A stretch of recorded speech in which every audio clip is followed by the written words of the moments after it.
Abra comigo a sua Bíblia no Evangelho de Mateus, o capítulo 1. Aleluia.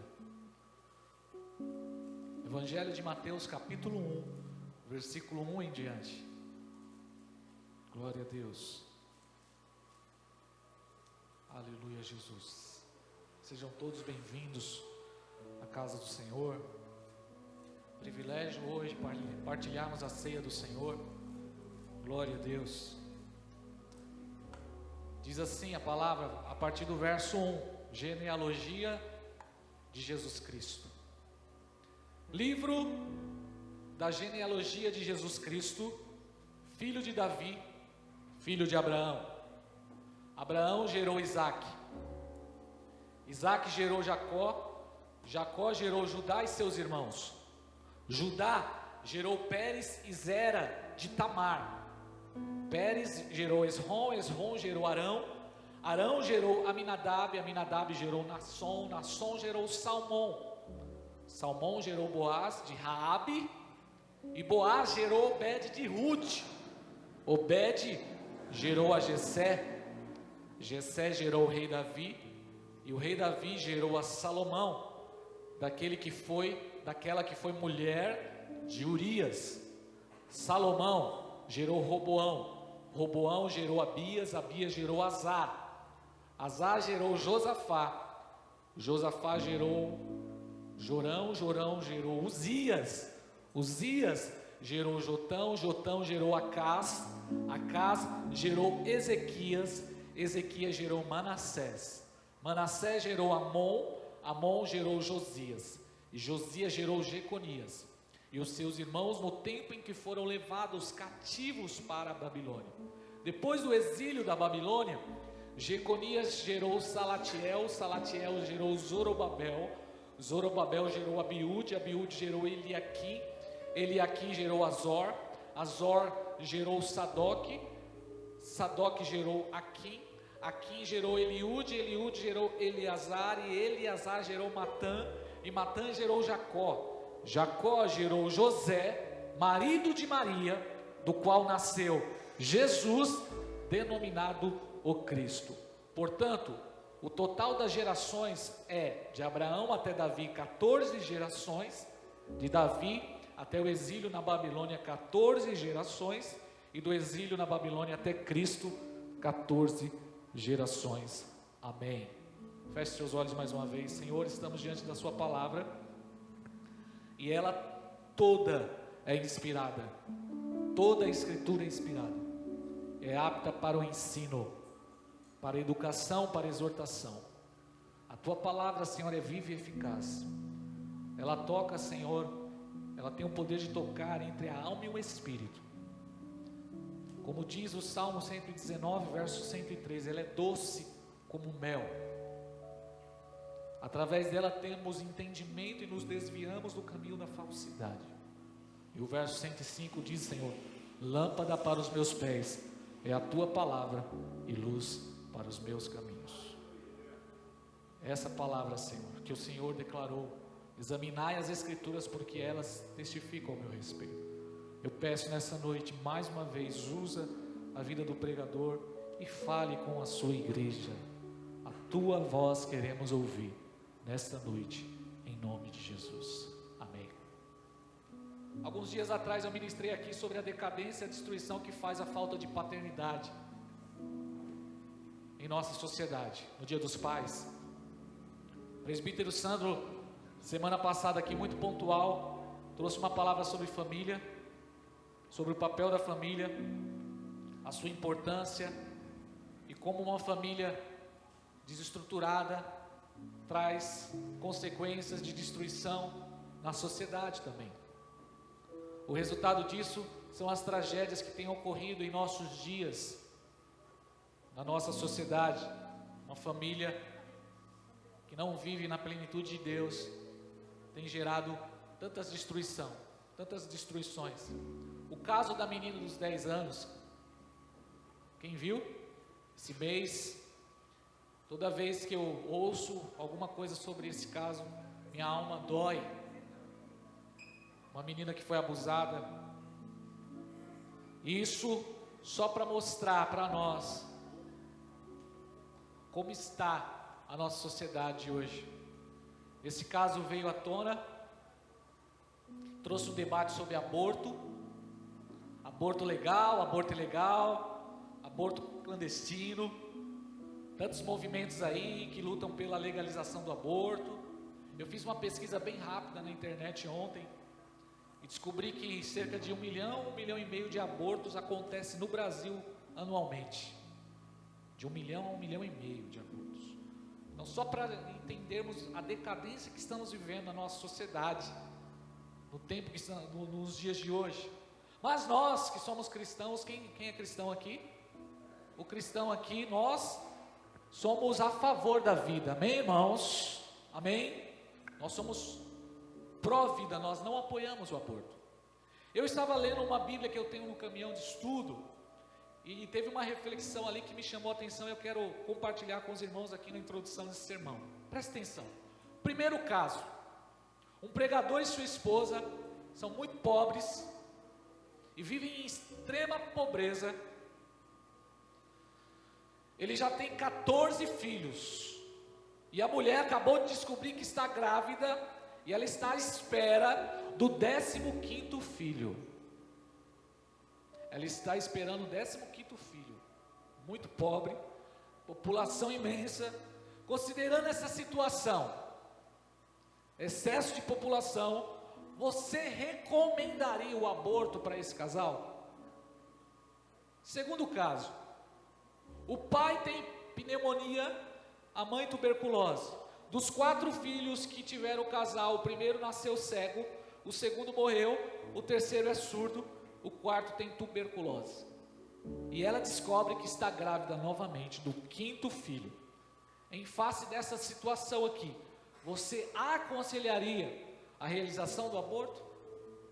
Outro caso, um homem branco abusou de uma menina negra de 13 anos e ela fica grávida de um menino. Nesse caso aqui, você apoiaria o aborto dessa criança? O último caso que eu quero deixar aqui, uma adolescente engravidou. Ela não está casada e o seu atual noivo não é o pai da criança. Que situação, hein? Ele está completamente indignado com essa situação e ele vive sobre um país que o regime é rígido acerca dessa situação. Nesse caso aqui, você recomendaria o aborto?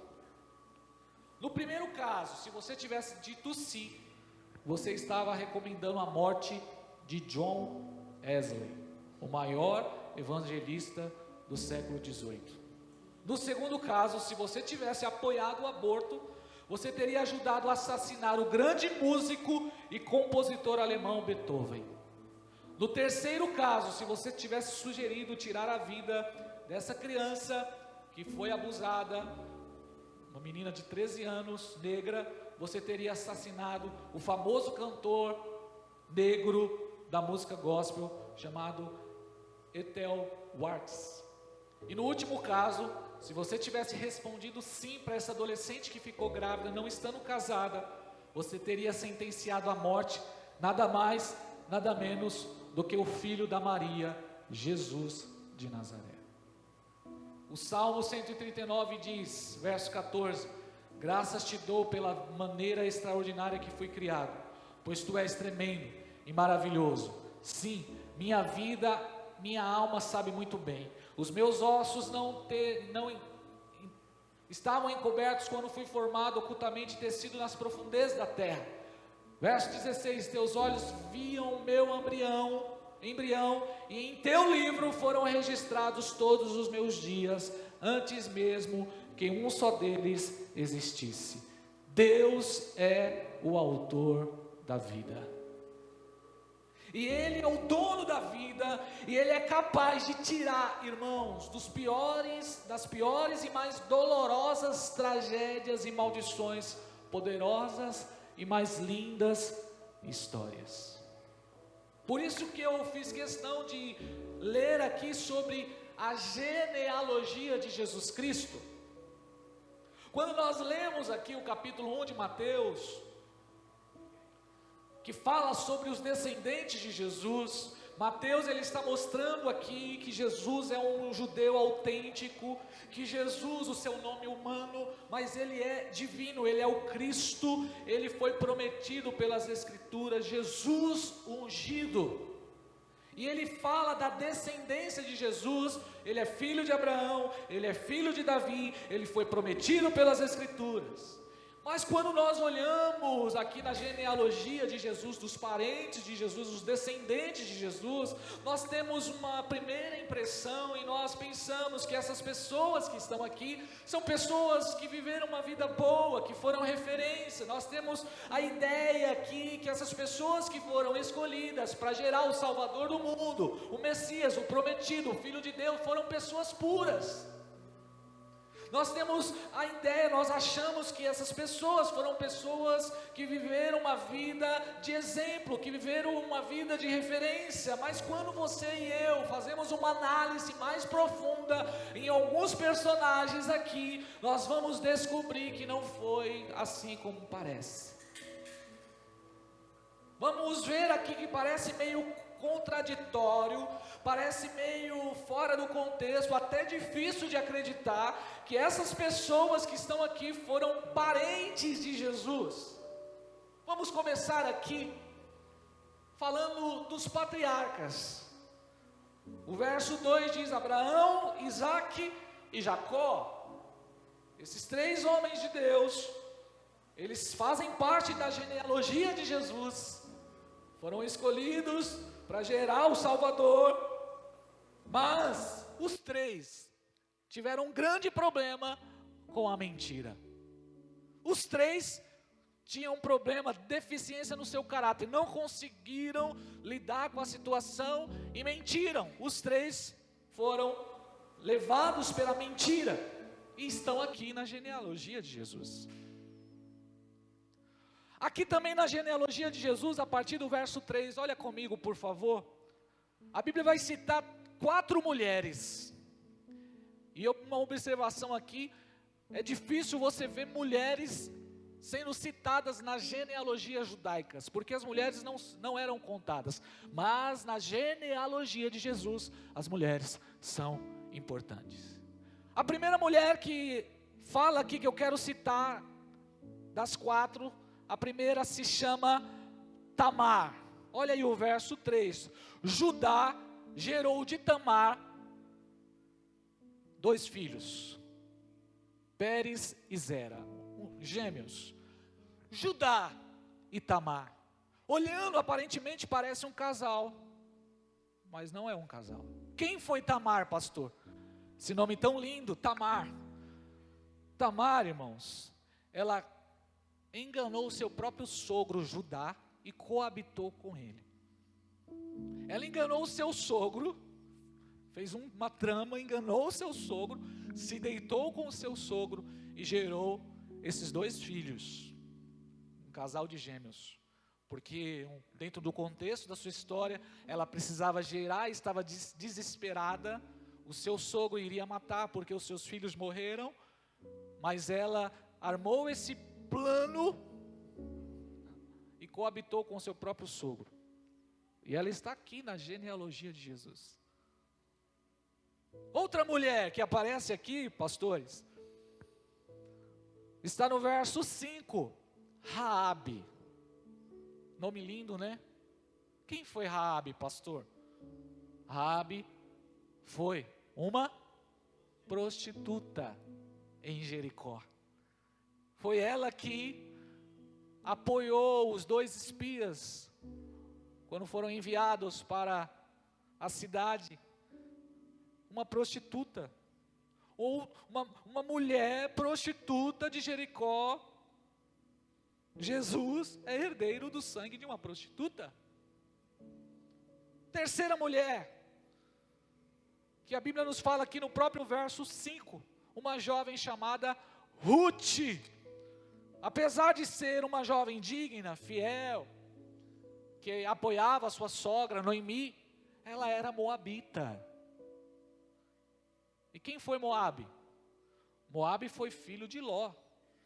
filho de Ló, com uma relação incestuosa entre Ló e a sua filha mais velha, quando, para preservar a descendência, elas embebedaram seu pai e se deitou com ele para gerar filho, Moabe. E a terra de Moabe se tornou um lugar de maldição, conhecido como a terra da maldição. Por isso todos os moabitas eram estrangeiros e considerados malditos. E ela está aqui, na genealogia de Jesus. Outra mulher, não cita o seu nome diretamente, mas indiretamente, está aqui no verso 6, a mulher de Urias. Quem foi a mulher de Urias? Betseba.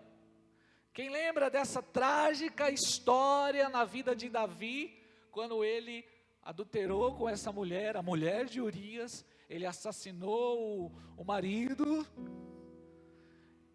e essa mulher que está aqui, a qual nós conhecemos essa história, triste história, na vida de Davi, ela engravidou, o primeiro filho foi morto, depois ela gerou Salomão, e ela está aqui na genealogia de Jesus.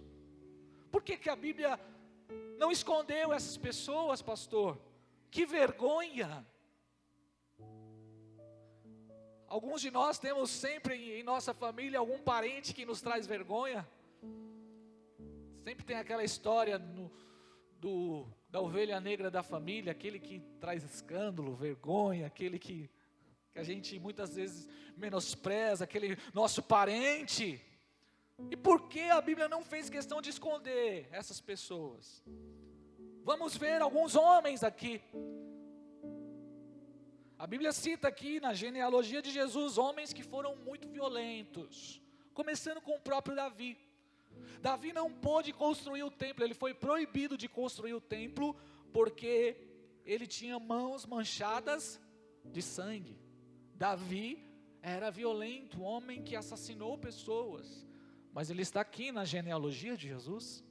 Outro que a Bíblia nos cita aqui, está no verso 7, o nome dele é Roboão, ele é filho de Salomão. Quem foi o Roboão, pastor? Roboão foi o rei de Judá e ele governou Judá no seu período de uma forma tão truculenta.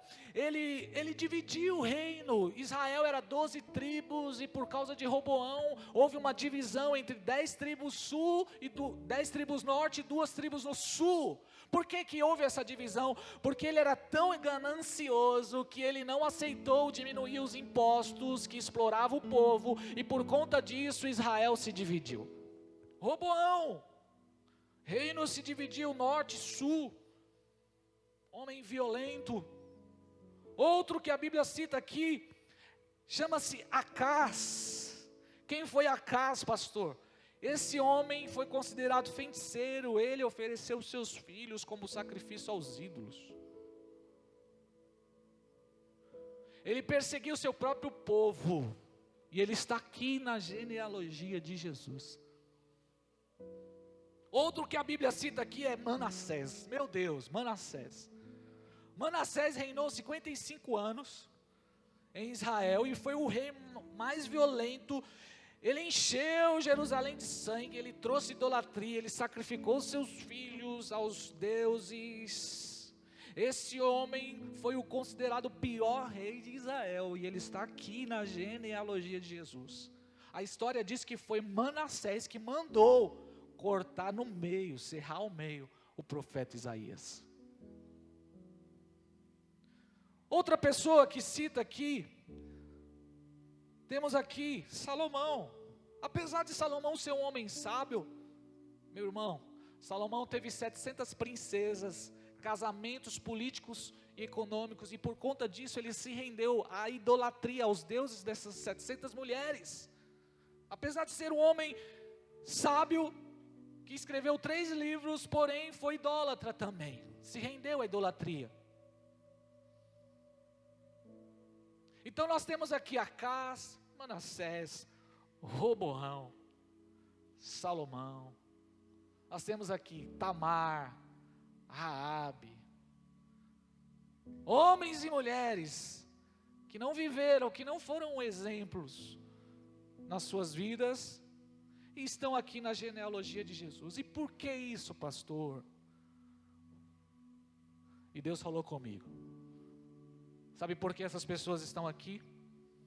Para mostrar para mim e para você que Jesus, Ele é parente dos desprezíveis.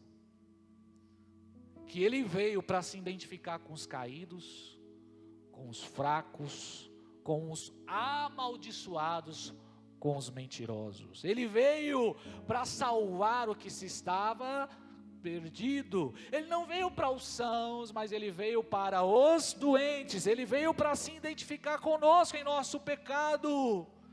E Ele usa as pessoas, independente das suas histórias, independente dos seus méritos, Ele usa essas pessoas. Jesus é parente dos fracos e dos humildes. Em Mateus capítulo 9, versículo 10, nós vamos ver Jesus está na casa do publicano Levi, e ele está sentado na mesa com pecadores e publicanos. E eles estavam ali para cear com Jesus. E quando os fariseus viram, verso 11, perguntaram aos discípulos: por que ceia o vosso mestre com publicanos e pecadores? Mas Jesus, ouvindo isso, respondeu: os sãos não necessitam de médico, mas os doentes. Portanto, ide e aprendei o que significa misericórdia quero, e não sacrifício, pois não vim resgatar os justos, e sim os pecadores. Aleluia. Vemos aqui, irmãos, a religião, ela despreza as pessoas, mas Jesus não, Ele abraça o rejeitado, Ele abraça o mentiroso, Ele abraça o desprezível, o assassino, a prostituta. Jesus, quando estava nessa terra, Ele enfrentou uma tempestade. Em Marcos 5, foi lá no cemitério para libertar um jovem que estava preso por demônios. Jesus enfrentou tempestade, Jesus atravessou o mar, Jesus entrou no cemitério, um homem que estava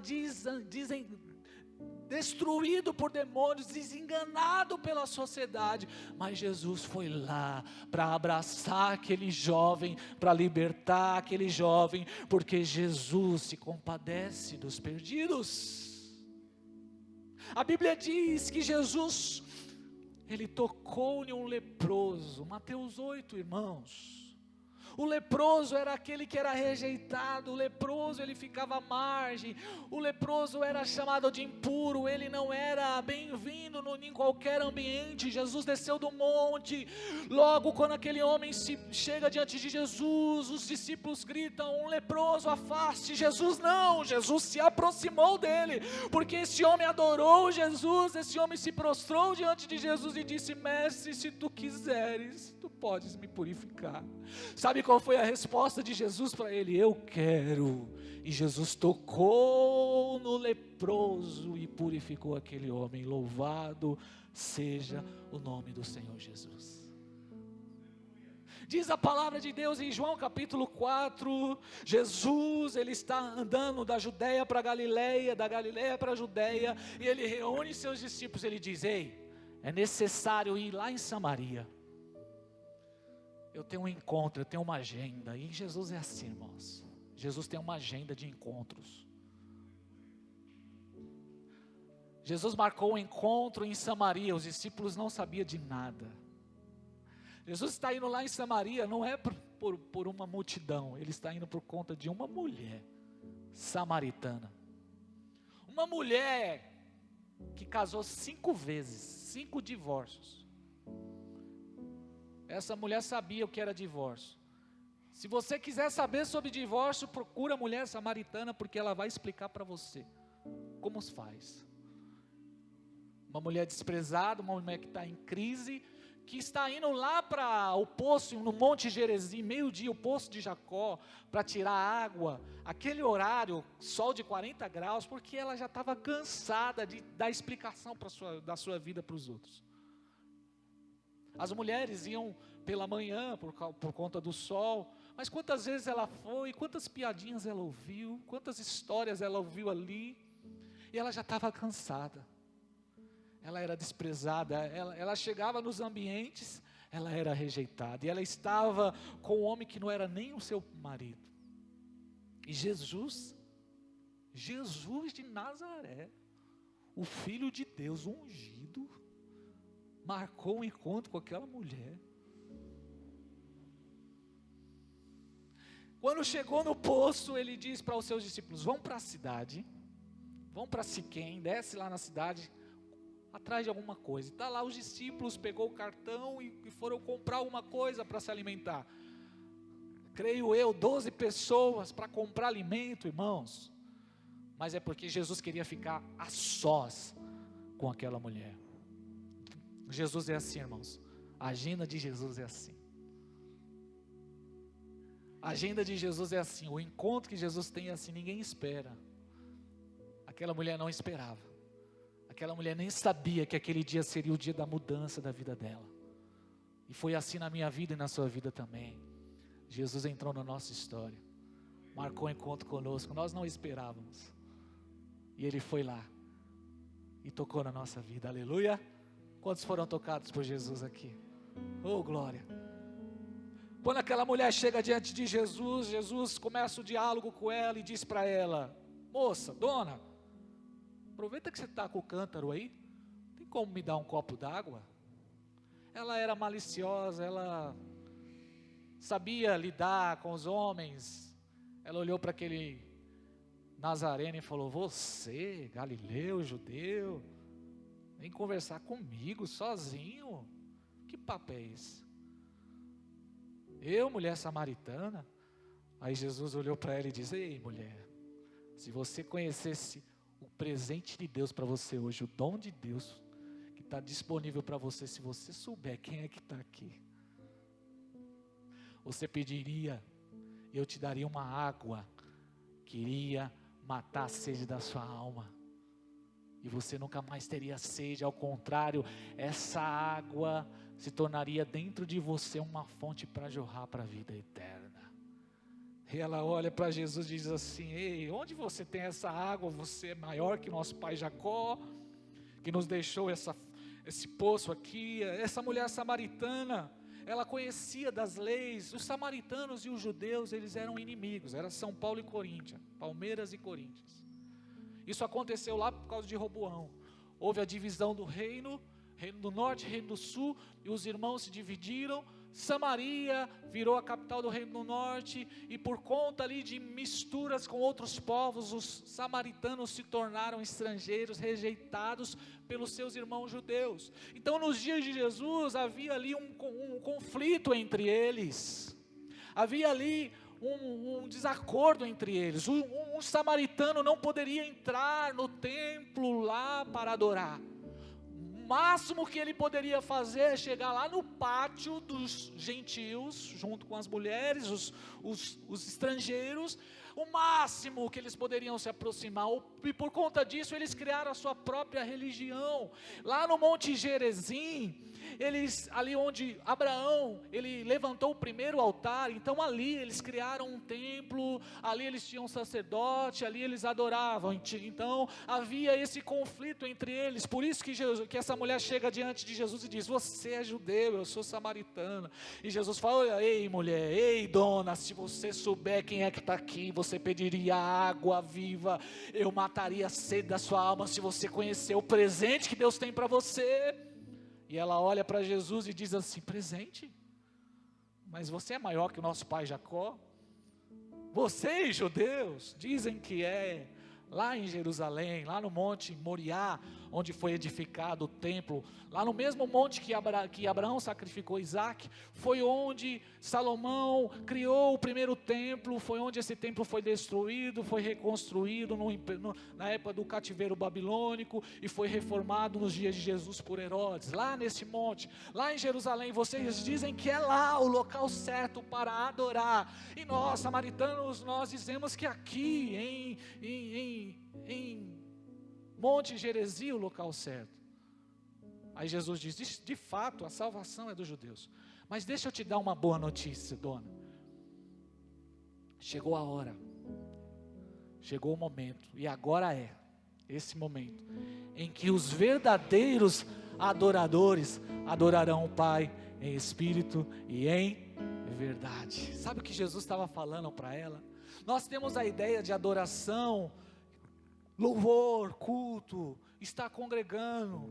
De fato, o louvor, ele faz parte da adoração, é glorificar a Deus. Mas a adoração do Antigo Testamento, ela tem a ver com levar uma oferta no altar e pedir perdão. Adoração no Antigo Testamento tem a ver com conserto. Então, quando aquela mulher diz, vocês dizem que é em Jerusalém o lugar para adorar, os samaritanos dizem que é aqui. Sabe o que aquela mulher estava falando para Jesus? Eu quero me consertar. Eu quero me consertar com Deus, eu quero pedir perdão, eu quero adorar, mas eu não posso porque a religião não permite, porque eu sou desprezada. E Jesus falou, eu tenho uma boa notícia para você, chegou a hora.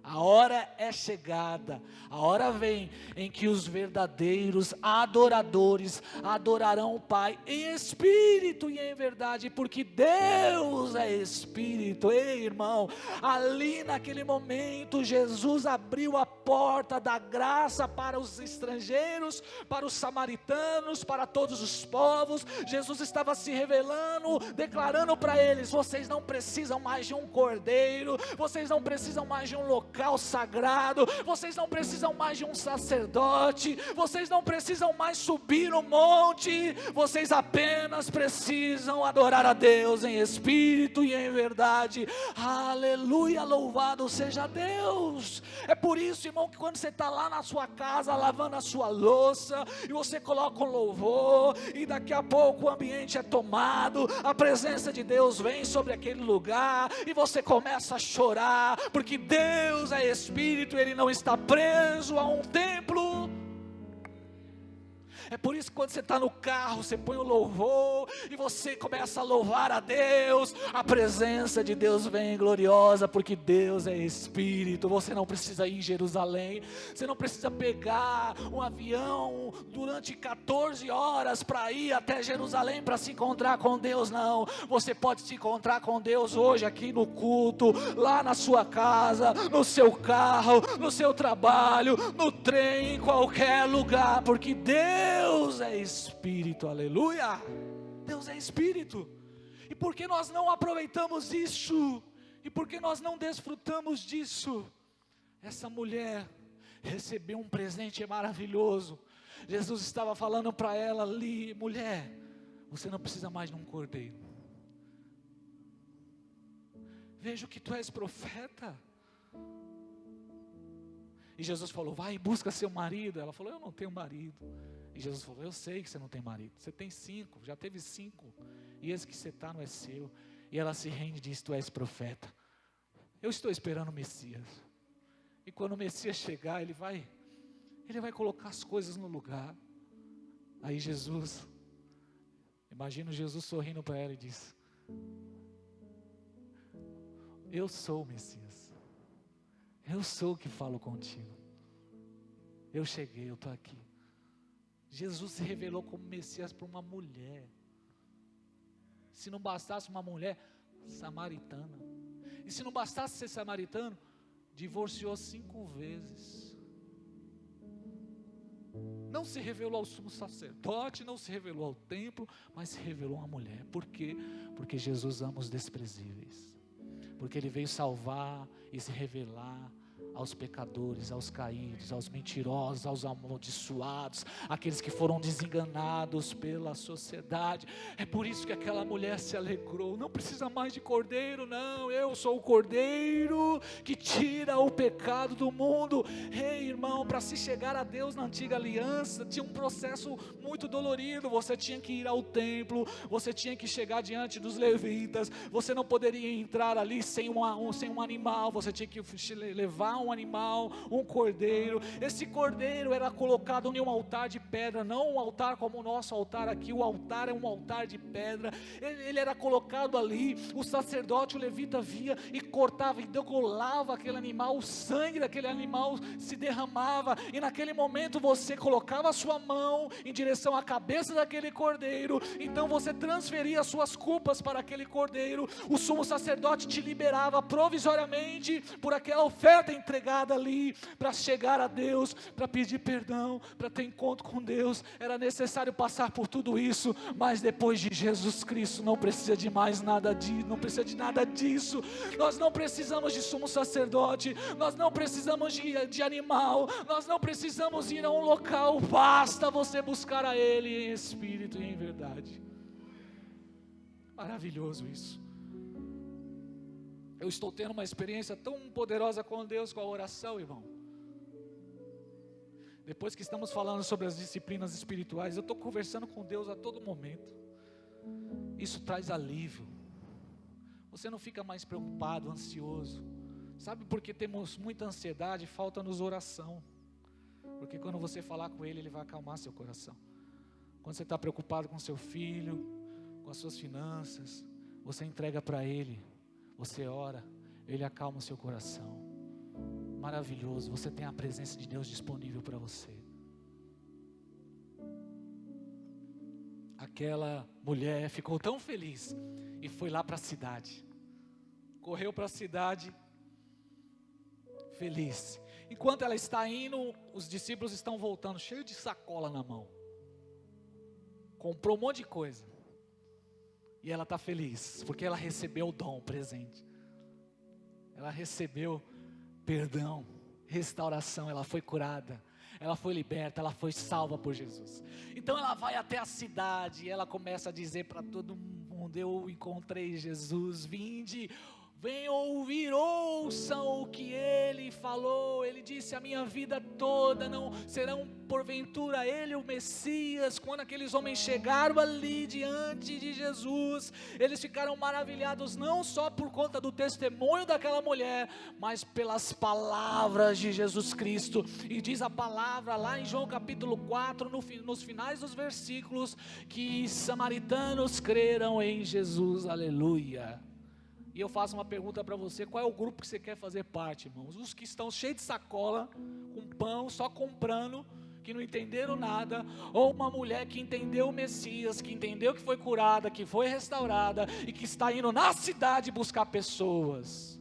E os discípulos chegaram diante de Jesus e falaram: ei mestre, está aqui a comida. Jesus falou: eu tenho uma comida que vocês não entendem, a minha comida é fazer a vontade do meu Pai.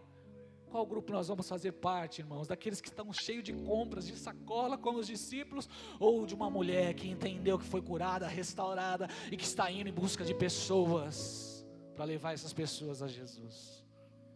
Jesus é o Filho de Deus. Jesus é o Messias. Jesus se compadece dos caídos. Tamar, Raabe, a mulher de Urias, Ruth, Manassés, Acás, Roboão, Pastor Júnior, Pastor Paulo, Pastor Daniel, Adalécio, irmão Claudinho, Eduardo,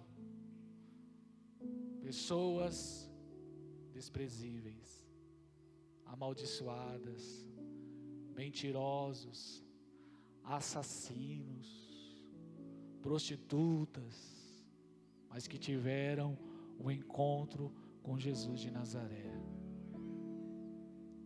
que tiveram um encontro com Jesus de Nazaré. Ele é santo, mas se fez pecado por nós. 2 Coríntios 5:21, Deus fez daquele que não tinha pecado algum a oferta por todos os nossos pecados, a fim de que nele nós nos tornássemos justiça de Deus. Ele foi santo, mas se fez pecado. Ele, sendo um Deus rico, se tornou pobre por nossa causa. 2 Coríntios 8:9. Pois conheceis a graça do nosso Senhor Jesus Cristo, que sendo rico tornou-se pobre por vossa causa, para que fosses enriquecido por sua pobreza. Ele, sendo a própria bênção, o abençoador, o dono da bênção, mas se fez maldição por nós. Gálatas 3:13. Foi Cristo quem nos redimiu da maldição da lei, quando a si próprio se tornou maldição em nosso lugar, pois está escrito: maldito é todo aquele que for pendurado no madeiro.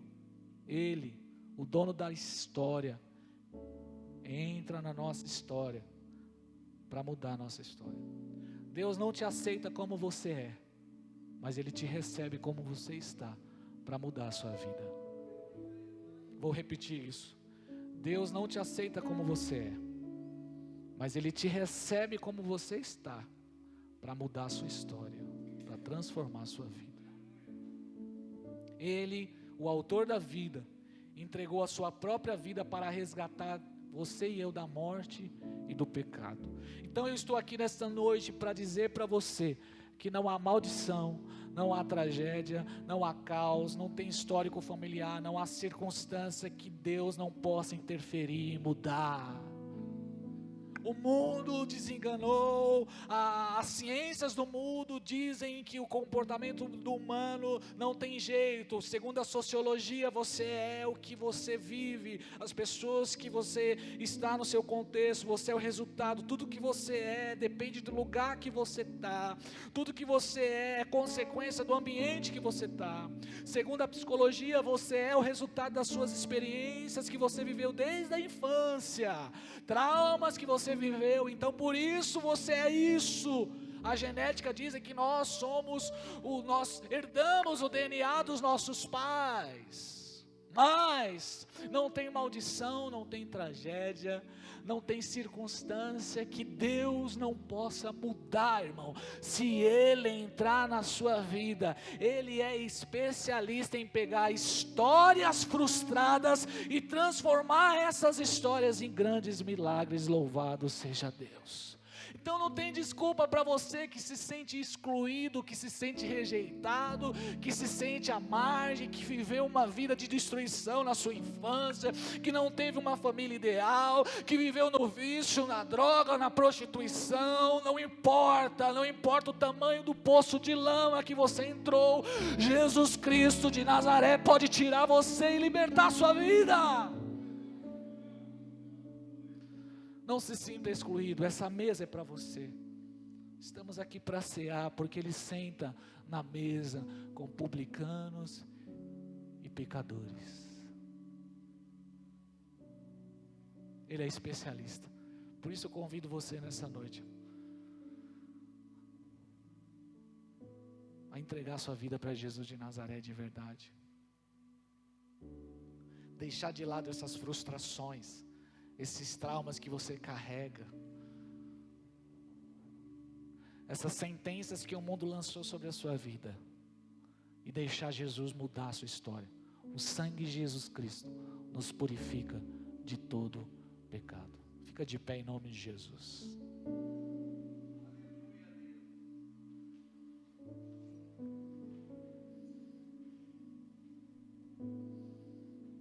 Não tem maldição que a mão de Deus não possa quebrar.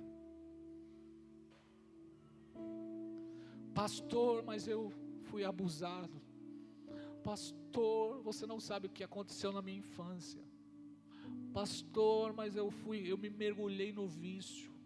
Ei, irmão, eu dei aqui nomes para vocês de pessoas que viveram uma vergonha em suas vidas, e nem por conta disso essas pessoas não foram usadas por Deus. Quando você chega diante de Jesus, entrega a sua vida para Ele, Ele muda a sua história. Nós não merecíamos estar aqui hoje, irmãos. Eu não merecia esse altar. Eu não merecia estar pregando. Eu não merecia a família que eu tenho. Nós somos devedores. Temos uma dívida alta com Deus. Aquele que foi muito perdoado é aquele que mais ama. Você foi pouco perdoado ou foi muito perdoado? Porque o tamanho da sua consciência de perdão e de amor de Deus vai canalizar para que você viva uma vida de amor e de entrega ao Senhor Jesus Cristo. Aquele que foi muito perdoado é aquele que mais ama. Quando você entende que você é um pobre, miserável pecador, mentiroso, quando você entende a sua vida, entende como você estava, como você vivia, e reconhece que você não merecia a graça, não merecia a presença de Deus, não merecia o perdão, mas Deus te amou quando você era pecador. Você entende que você está com um saldo negativo, uma dívida com Deus. Por isso estar aqui nesse altar hoje, irmão, é um privilégio. Você não merecia estar aqui nessa igreja hoje. Sabe essa mesa que nós vamos participar? O pão que nós vamos pegar? O vinho, essa comunhão, nós não merecíamos. Nós não somos dignos. Não merecíamos estar aqui. Eu tenho uma dívida com Deus. Você tem uma dívida com Deus. Uma dívida impagável. É por isso que devemos servi-lo com amor, com dedicação. Nunca se esqueça disso. Se você entender essa palavra hoje e sair daqui com essa mensagem: eu sou o devedor, eu não mereço tanto amor, eu não sou digno do seu perdão. Se você entender que é graça, se você entender que a misericórdia de Deus é a causa de você não ser consumido, você nunca ia ficar de cabeça baixa, você nunca ia menosprezar o culto, a adoração, a igreja, o serviço, a obra de Deus, porque até a pregação é um presente de Deus. Eu não merecia estar pregando aqui hoje, irmão. Nós não merecíamos essa mesa, esse ambiente, essa festa, essa celebração. Nós não merecíamos. Nós não merecíamos esse altar. Nós não merecemos esse altar. Não merecemos aquilo que Deus nos deu. Temos uma dívida com Ele. Eu não mereço tanto amor. Eu não sou digno do seu perdão. A dor que passou meu Rei e meu Senhor, sempre o adorarei com amor.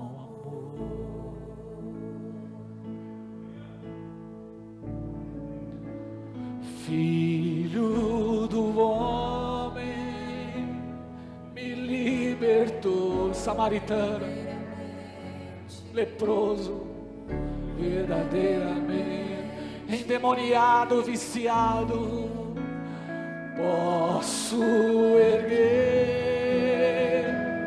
minhas mãos aos céus, levantar a minha voz. Eu posso e exaltar, levantar a minha voz só para dizer: livre eu sou. Eu não mereço tanto amor. Vamos declarar: eu não mereço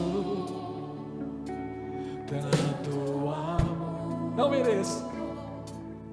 Eu não sou digno do seu perdão. A dor que passou, meu Deus e meu Senhor, sempre o adorarei com amor. Só os perdoados, só os abençoados vão declarar: filho do homem, filho do homem, me libertou verdadeiramente.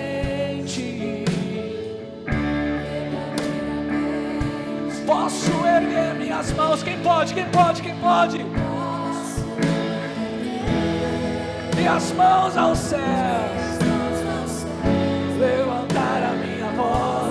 adorar, levantar a minha voz e exaltar, levantar a minha voz só pra dizer: livre eu sou. Pra te adorar, pra te adorar, pra te adorar, eu sou livre, sou livre. Pra te adorar, pra te adorar, pra te adorar, pra te adorar, pra te adorar, eu sou livre, sou livre. Senhor, nesta hora eu quero consagrar ao Senhor o suco da uva e o pão. E peço ao Senhor, mais uma vez, unge, Senhor, esses elementos, para que possamos ser fortalecidos na fé. Muito obrigado por estar aqui nesta noite. Não merecíamos tanto amor.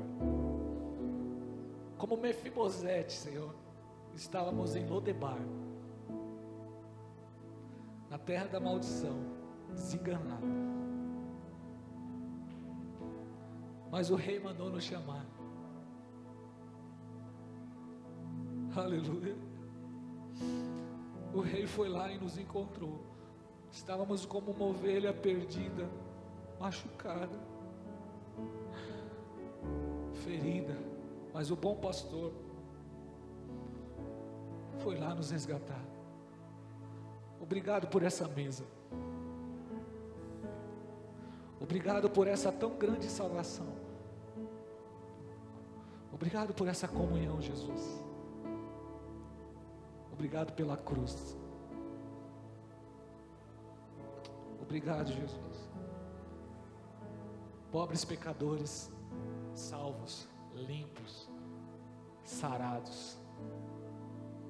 Podemos agora desfrutar da mesa. Consagra, Jesus, esse pão e o vinho.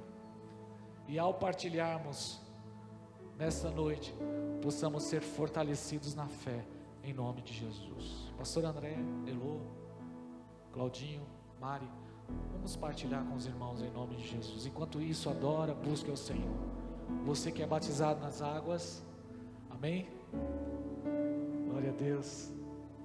Você que está em comunhão com Cristo, vamos sentar na mesa, vamos partilhar o pão juntos nessa noite, em nome de Jesus.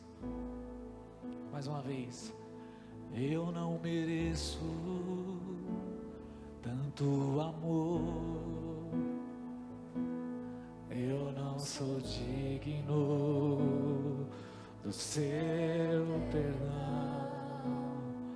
A dor que passou meu rei e meu Senhor, sempre o adorarei como Filho do homem, Filho do homem, me libertou verdadeiramente. Posso erguer,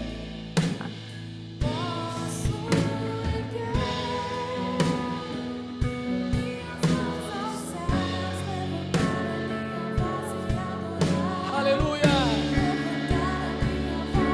Aleluia! aleluia. Levantar a minha voz só pra dizer: livre eu sou. Pra te adorar, pra te adorar, pra te adorar, pra te adorar, eu sou livre, sou livre. Pra te adorar, pra te adorar, pra te adorar, pra te adorar, pra te adorar, eu sou livre, sou livre. Quando penso na cruz,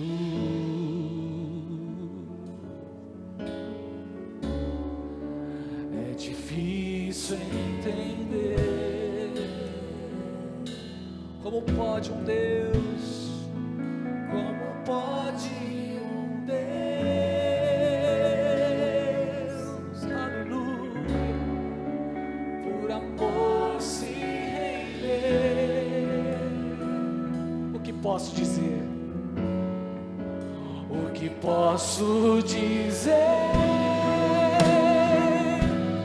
Teu sangue vertido lavou-me, curou-me, sou livre. Declare bem forte: sou livre, eu não estou preso a nada. Em Cristo Jesus. Seu sangue vertido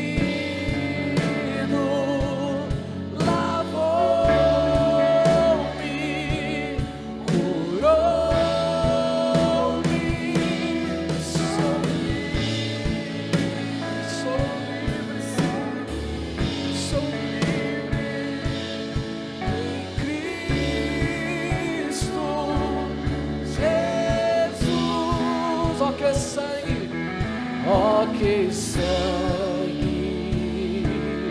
precioso, aleluia, que saiu de ti, Senhor. Ó que sangue poderoso para dar libertação, para dar libertação. Mais uma vez declaramos: ó que sangue precioso, que saiu de ti, Senhor. Ó que sangue poderoso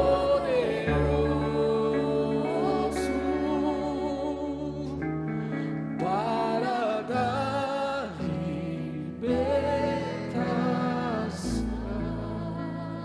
Os pastores, vem para cá em nome de Jesus. Alguém ficou sem pegar? Se você tem consciência dessa mensagem do sangue do Cordeiro, da sua salvação em Cristo Jesus, você pode partilhar do pão e do sangue, você que é batizado nas águas, em nome de Jesus. Se nem Jesus excluiu, quem somos nós? Quem somos nós para dizer você pode e você não pode? Fique em paz, irmã. Pastor, leva um pãozinho ali para ela ali, em nome de Jesus. Deus abençoe em nome de Jesus.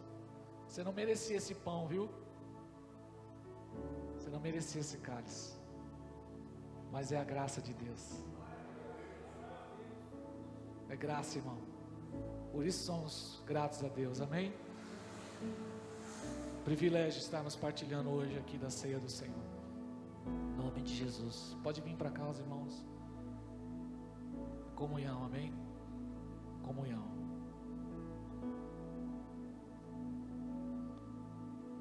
O Senhor Jesus, na noite que foi traído, Ele pegou o pão e disse: esse é meu corpo, que foi partido por vós. Fazei isso todas as vezes em memória de mim. Porque todas as vezes que vocês pegarem do pão e vocês partilharem do cálice, vocês estão anunciando a minha morte até que eu volte, até que eu venha. E mais uma vez, o mandamento do Senhor Jesus Cristo, a ordenança da Santa Ceia do Senhor, está sendo cumprida aqui no meio dos irmãos reunidos aqui nesta noite. Glória a Deus. Feche os olhos mais uma vez. Pai, obrigado pela sua presença, doce presença.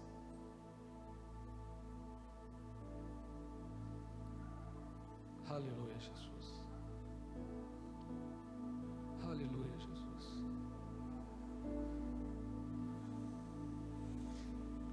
Faça aquilo que só o Senhor pode fazer nesse momento, Espírito Santo.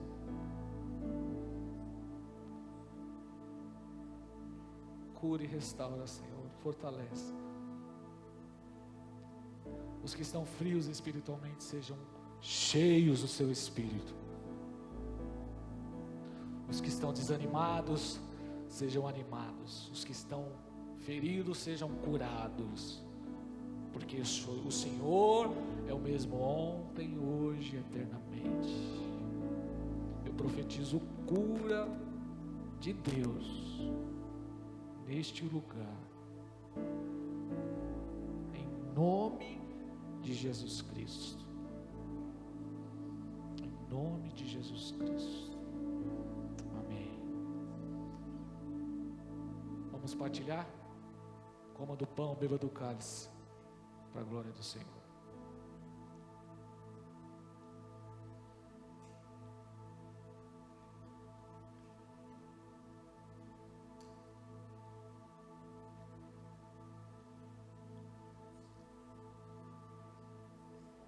Aleluia. Santo, santo, santo, santo, santo, Senhor. Louvado e agradecido seja o seu santo nome, Jesus. Deus santo, poderoso, alfa, ômega, poderoso. Aleluia. Santo, santo, santo, santo, santo, santo é o Senhor. Chorema sou eu, te canto, orema sou eu, te canto. Chorama sou eu, te cantorei, aleluia, Jesus. Glória, glória, glória, glória, glória, glória seja dada a ti, Jesus. Que presente maravilhoso, Senhor, a sua presença em nossas vidas. Aleluia, aleluia, aleluia, aleluia, aleluia. Porque Ele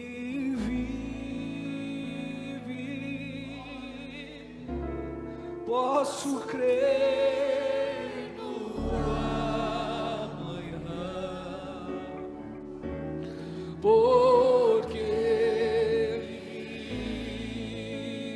vive, temor não há, mas eu bem sei.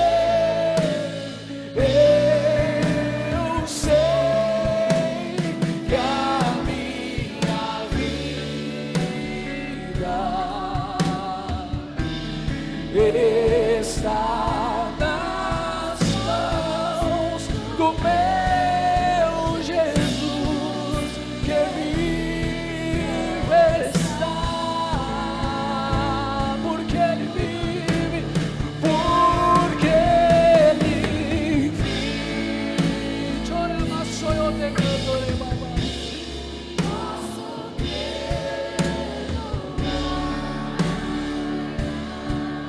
Porque Ele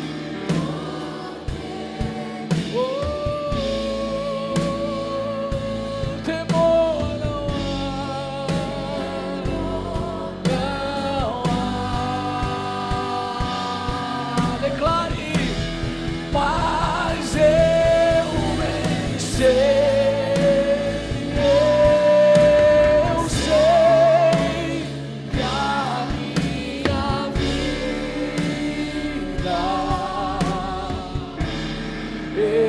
Está nas mãos do meu Jesus, que vive está.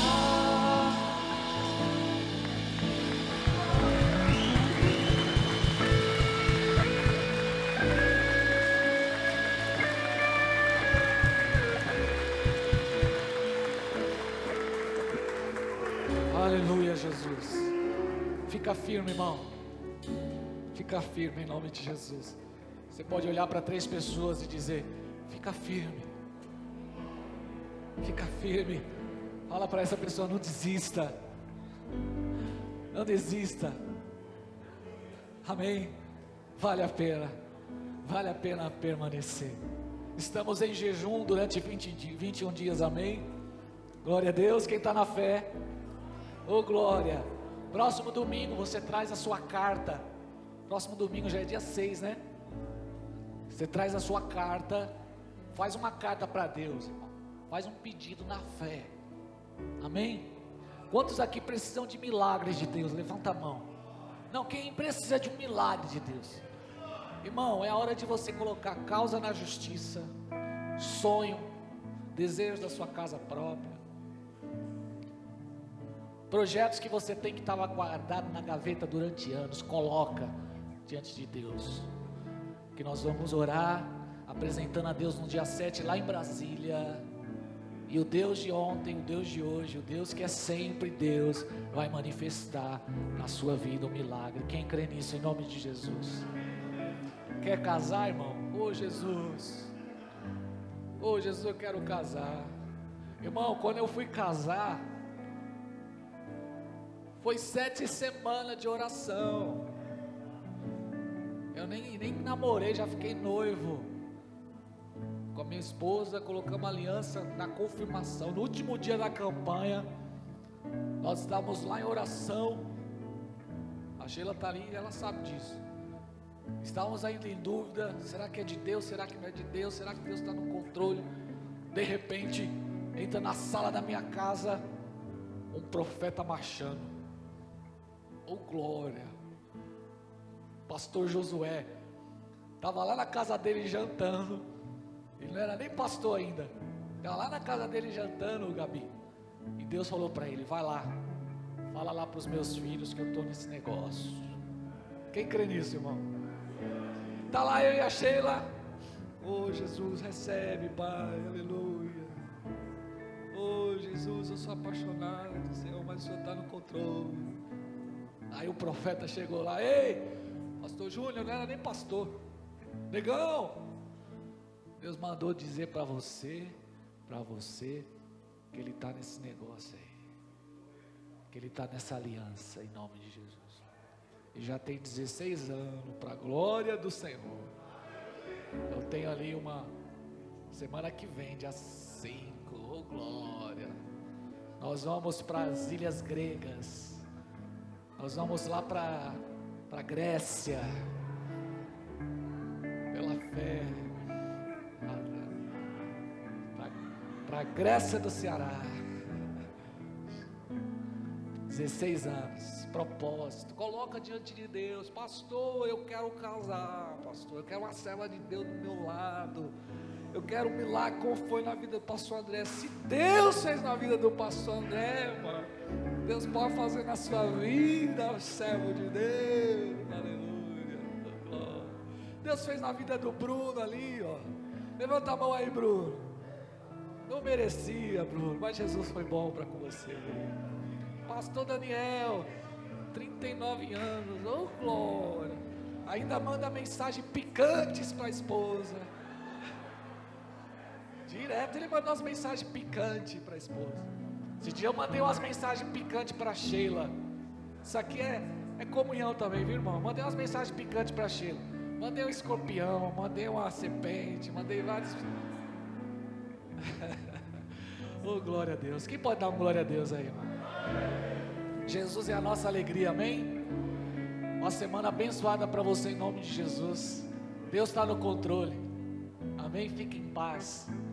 Sônia, glória a Deus pela sua vida, irmã. Passou, enfrentou o Covid, né? Jesus é bom. Vamos aplaudir ao Senhor pela vida da Sônia, irmão. Aleluia! Oh, Jesus bom. Agora vocês vão comemorar lá no Nordeste, tá? É Alagoas, né, Haroldo? De onde que é, Haroldo? Alagoas que você vai? Salvador? Fortaleza? Recife. Aí vai ser lua de mel em nome de Jesus.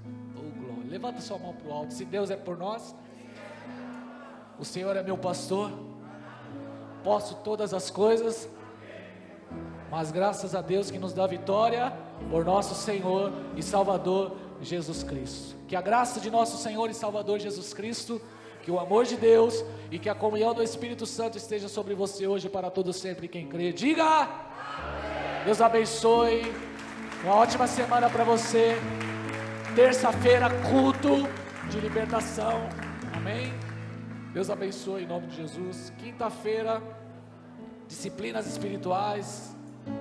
Sexta-feira, Team, sexta jovem, para a glória de Deus.